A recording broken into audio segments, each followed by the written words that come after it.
Side में हो जाओ। ये आपकी गाड़ी है, कौन सी गाड़ी है? नजदीक ले जाओगे। क्या बोलेंगे इसको? कमांडर तो एक नाम है इसका। इस कैटेगरी जो है वो किसकी है? जीप की कैटेगरी। जीप। ठीक है, कमांडर तो जो एक सेगमेंट इसका नाम है। ये क्या है इसका पूरा? Diesel engine. दो प्रकार के होते हैं ना, पेट्रोल और डीजल। ऊपर का जो इसका ये कवर है जो इसको ढका गया है, इसको क्या बोलते हैं? सिलेंडर हेड कवर, या सिंगल सिलेंडर में जो लगा होता है उसको टेपिट कवर। ठीक है, ये इसका डैश स्पीड गेज है, यानी मोबिल का लेवल पता करने के लिए। ये क्या है इसमें? टेंशन नहीं, हाई प्रेशर पाइप। इसके आगे क्या लगा हुआ है? इंजेक्टर लगा हुआ है। इंजेक्टर के आगे नोजल क्या काम करता है? डीजल का इस पे करता है गर्म हवा। ठीक है, ये क्या है इसका? इसका क्या कार्य है? ये सिलेंडर में हवा भेजता है शुद्ध, यानी कि हवा जब वायुमंडल के अंदर, हवा के अंदर धूल के मिट्टी के छोटे छोटे कण होते हैं, वो इंजन में अगर जाएंगे तो वो क्या करेंगे? खराबी करेंगे। तो उनसे बचाने के लिए इसका इस्तेमाल किया जाता है। ये उन कणों को अवशोषित कर लेता है। इसमें एक जाली भी लगी हुई है, फिर नीचे इसमें मोबिल भरा जाता है। उसमें भी जाली में अगर कोई रह जाए तो मोबिल में वो आ जाता है। ये क्या है इसका? गियर। इसके जो आगे का सिस्टम है पूरा, ये इसको क्या बोलते हैं? Transmission system, vehicle transmission system. ये रेडिएटर है, ये इसका कैप है। दो प्रकार की होती है, नॉन प्रेशर या प्रेशराइज्ड, हाई प्रेशर। ये फैन है, ये अल्टरनेटर है। ठीक है, और इसी के साथ नीचे डैम्पर पुली। आ जाओ इधर, आ जाओ। ये आगे क्या है इसके? हेडलाइट। ठीक है, ये फ्यूल फिल्टर। ठीक है, इसके फिर अंदर मोबिल फिल्टर इसके साथ अटैच होता है। ये तो फ्यूल फिल्टर है। हाँ, ये जो है सबसे इम्पोर्टेंट जो पार्ट है इंजन का, इसको बोलते हैं FIP, फ्यूल इंजेक्शन पंप। इसका काम क्या है? इसका अगर वर्किंग मेथड अपन लिखेंगे, इसका काम क्या है? इसका मेन काम है गाड़ी के अंदर सही मात्रा में और सही समय पे इंजेक्शन देना, जिसको फेजिंग और कैलिब्रेशन बोलते हैं। ठीक है, नीचे आपका सेल्फ स्टार्टर लगा हुआ है, इसके ऊपर जो है कम्यूटेटर है ये। ठीक है, हाँ, ये इसका परिचालन का है, इसमें गियर लगा हुआ है। इसको कौन चलाता है? केम शाफ्ट से चलता है। इंजन में 4 प्रणालियाँ होती हैं। कौन कौन सी? एक तो एग्जॉस्ट और इनलेट, जिसमें जली हुई गैसें भी निकालते हैं और हवा को भी सिलेंडर में प्रवेश कराते हैं। उसके बाद में आपका फ्यूल इंजेक्शन का पूरा सिस्टम, लुब्रिकेशन का एक पूरा सिस्टम है। उसके बाद में कूलिंग करने के लिए वाटर का पूरा सिस्टम है। ये जो सारे, ये 4 प्रणालियों पे इंजन चलता है। ठीक है, इनमें से प्रश्न बढ़ेंगे जितने भी बढ़ेंगे। ये गियर आपका, नीचे गियर बॉक्स, ये इसको लीवर बोलते हैं।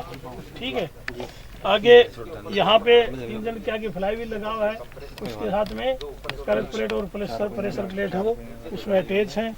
ये फिर यूनिवर्सल जॉइंट हो गया, यहाँ पे हो गया। ये है प्रोपेलर शाफ्ट, इसके आगे जो है ये डिफरेंशियल है। ये जो पूरा कंप्लीट इसका जो है डिफरेंशियल है। इसी के माध्यम से इधर एक एक्सल, एक उस साइड में, और दोनों पहियों को। कई बार क्या होता है, जैसे गाड़ी कहीं भी फंस जाती है, कोई भी कच्चे में या ऐसी जगह, एक पहिया घूमता है, एक नहीं घूमता। क्या ऐसा संभव है?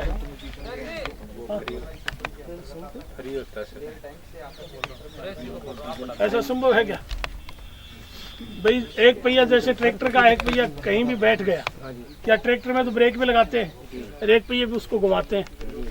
एक पहिया अपनी जगह खड़ा रहता है और दूसरा घूम के आ जाता है। इसमें ये सिस्टम बनाया गया है कि एक पहिया अगर जाम हो गया तो दूसरा पहिया घूम जाएगा। ये नहीं भी, ये है कि बिल्डअप है, आपस में जोड़ा गया है उनको अलग अलग। और इस तरह का इसमें एक वार्म लगाया जाता है, जरूरत पड़ने पे वो छिटक जाता है। जिस तरह पिनियन होता है ना अपना सेल्फ स्टार्टर, वो सिस्टम। और आप पूछो कोई? सर, ये जो गवर्नर में ये अपनी रेस की पाइप लगी होती है, तो इसका क्या काम होता है? एक्सीलेटर। एक्सीलेटर इसका काम क्या होता है, ये थ्रोटल वाल्व को खींचती है, यहाँ लगी है। क्या sir? Throttle valve. Throttle valve जैसे ही खुलेगी प्लंजर की स्थिति चेंज होगी, जैसे प्लंजर जाएगा ऊपर तेल की मात्रा बढ़ जाएगी। ठीक है, ये इसका काम।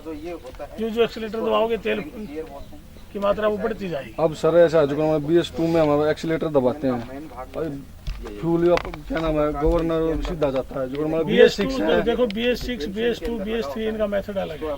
ये BS6 में तो हम कितना ही पंजा दे ले, अपने हिसाब से जो ECM होता ना सेंस अपने हिसाब से उसने चला, वो अपने हिसाब से वो डायफ्राम वो क्या लगता है उसमें मैनिफोल्ड से वो कनेक्ट होता है। ठीक है, हाइड्रोलिक उसमें सारा सिस्टम। इसमें तेल कितने नंबर डलता है? भाई तेल इसका मेरे को नहीं पता है, इसका C10 नंबर कितना है वो आपको बता सकता हूँ। C10 नंबर बोलते हैं, जैसे इंजन में 30 से 40 का चलता है। ब्रेक ऑयल है उसका अपना अलग है। ठीक है, मुकेश जी हाँ आपको तो ये क्लच प्लेट 90 नंबर डलता है मेरे साथ। चारों स्ट्रोकों को पूरा किया जाता है। जैसे कनेक्टिंग रोड के दो भाग होते हैं, ये बिग एंड होता है, ये स्मॉल एंड होता है। इसके बाद में जैसे ये पिस्टन है, इसी पिस्टन को इस कनेक्टिंग रोड के माध्यम से ऐसे जोड़ा जाता है। इसके अंदर जो डलती है उसको पिस्टन पिन कहा जाता है। इसके ऊपर दो प्रकार की रिंग लगी होती हैं। एक होती है कंप्रेशन रिंग, जो ऊपर जो लगी हुई है 2 सेट में, नीचे जो लगी हुई है उसको ऑयल रिंग बोलते हैं। ये जो करती है, ये ऑयल को स्क्रैप करके सिलेंडर के अंदर वापस सम्प में डालती है और ये हवा को कंप्रेस करती है, लीकेज होने से रोकती है।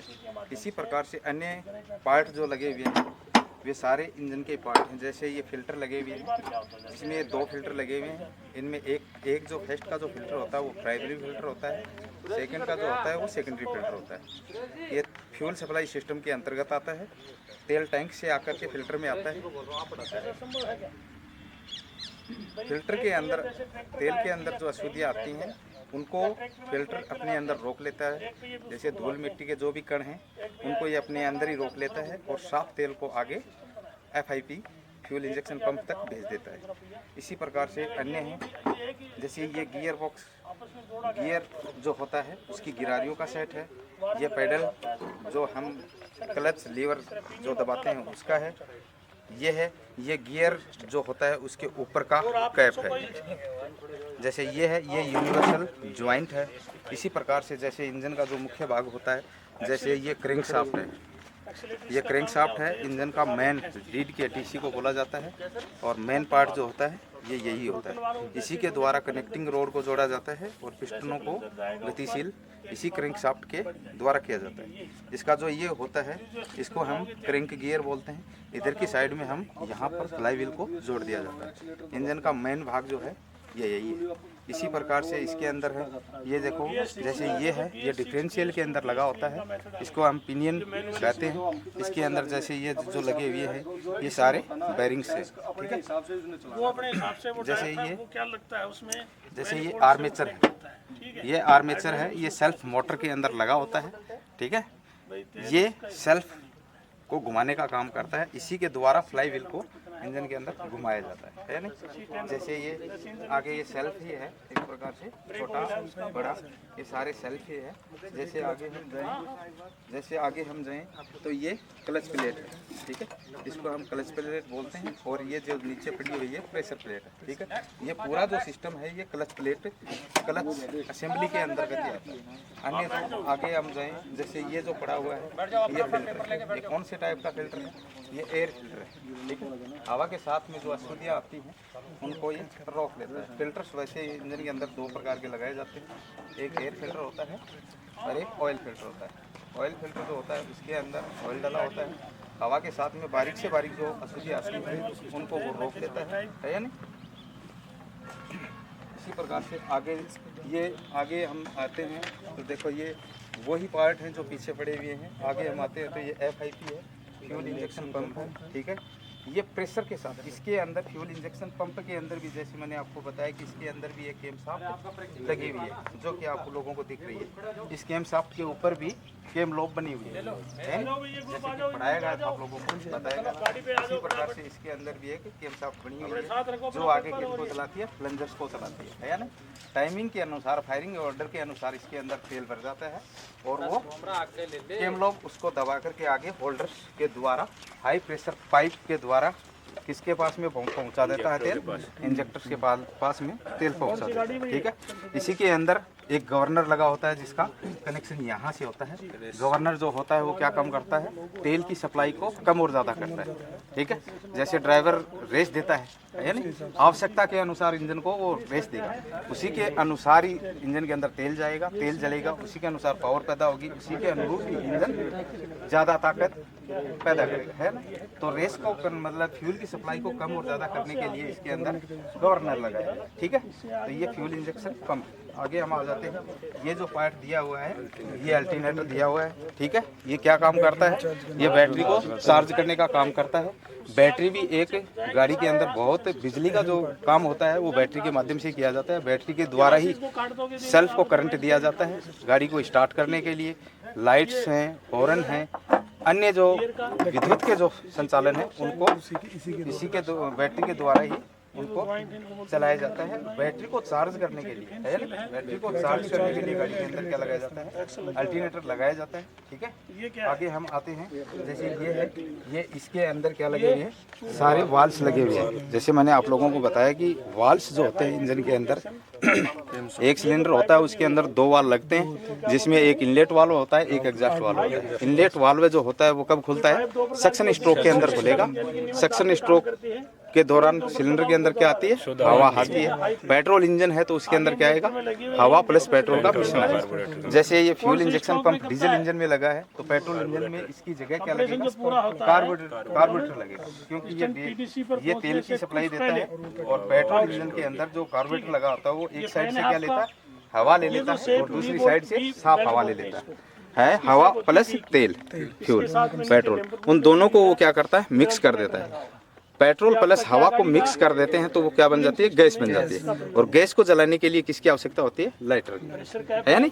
लाइटर की जगह पेट्रोल इंजन में क्या लगाया गया है, स्पार्क प्लग लगाया है। स्पार्क प्लग चिंगारी दे करके फ्यूल का दहन कर देता है। ठीक है, इसी प्रकार से इसके अंदर देखो ये वाल्व लगे हुए हैं। ठीक है, इनको दबाने के लिए क्या दिया है, ये थिम्बल एंड दिया है। जैसे मैंने आप लोगों को बताया ये क्या है, थिम्बल एंड। ये पूरा रोकर आर्म असेंबली है, इसी के द्वारा ये वाल्व को नीचे दबाएगा। वाल्व जब दबेगा तो इनलेट मैनिफोल्ड का रास्ता खुल जाएगा। सक्शन स्ट्रोक जब सक्शन स्ट्रोक के अंदर इनलेट वाल्व दबेगा और इनलेट मैनिफोल्ड का रास्ता खुल जाएगा और साफ हवा सिलेंडर में आ जाएगी। थिम्बल एंड देखो,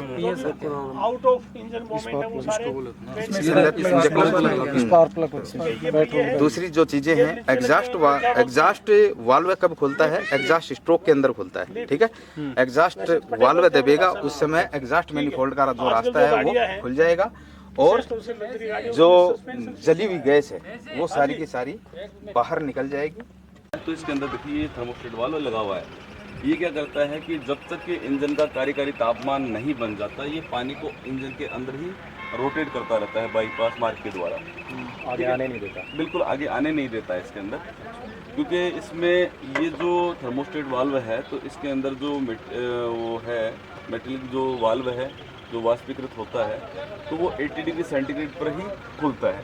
तो जैसे ही 80 डिग्री सेंटीग्रेड तापमान होता है इंजन का, गर्म पानी का, तो वो खुल जाता है थर्मोस्टेट वाल्व और गर्म पानी को रेडिएटर में आने देता है। ठीक है, इन ट्यूब्स में पानी आएगा, वायुमंडलीय हवा इनसे शोषित कराएगी, पंखा हवा को अंदर की ओर खींचेगा, इस प्रकार ये पानी ठंडा होता रहेगा। ठीक है, तो ये प्रोसेस है इसके अंदर। बाकी आपने देखा जो ब्रेकिंग सिस्टम है वो समान था।